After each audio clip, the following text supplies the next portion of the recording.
নারী পুরুষ একসাথে মাছ ধরছে, একদম দেশি মাছ, টাটকা দেশি মাছ।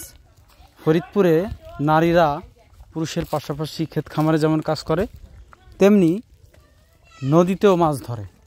এই মাছগুলো এত বেশি পরিমাণ যে তারা খাওয়ার পাশাপাশি বিক্রি করে নিজেদের জীবিকা নির্বাহের একটি উপায় হিসাবে এটাকে বেছে নিয়েছে। তো নারীরা এই কাদার নিচ থেকে শিং মাছ ধরছে।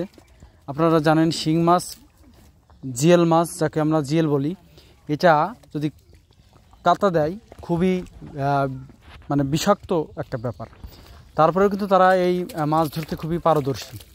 কাদা খুঁড়ে খুঁড়ে কাদার নিচ থেকে সুকৌশলে এই মাছ ধরছে এবং পুরো শরীরে কিন্তু তাদের কাদা লেগে যাচ্ছে। তারপরেও কিন্তু তারা তাদের কাজে অমনোযোগী নন এবং তারা মনে করে যে এই মাছ আমাদের ধরতে হবে, এটা আমাদের প্রশান্তির একটা ব্যাপার, এটা আমাদের পেশা।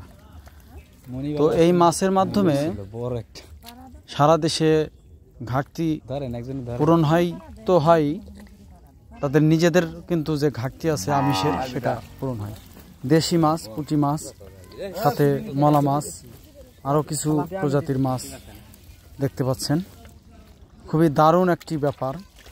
ফরিদপুরে এই অঞ্চলে যেখানে পানি বেশি, সেসব অঞ্চলে কিন্তু এই সময়ে সেচে তারপরে সেখানে মাছ ধরার জন্য চেষ্টা করে এবং জিওল মাছ বা শিং মাছ সেগুলো প্লাস্টিকের স্টিলের বাটি, স্টিলের পাত্র সেটা দিয়ে ধরা হয় এবং যাতে সেটা ঝুড়ির মধ্যে রাখা হয়।